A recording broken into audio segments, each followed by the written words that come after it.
All right.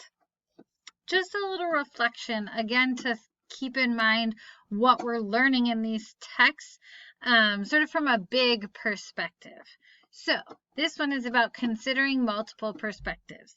So, what have you learned about the importance of looking at conflict, in this case, a war, from multiple perspectives? Are all members of society affected by conflict in the same way?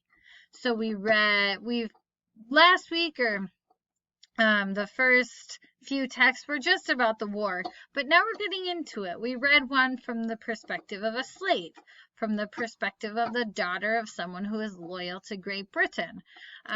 Read about a couple of different women who played different roles.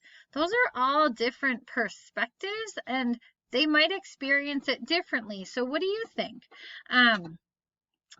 How were their experiences in the war different? Maybe because of who they were, or just because of who their family was, what their life looked like, or was it the same for everybody? Is it important to look at it from multiple perspectives?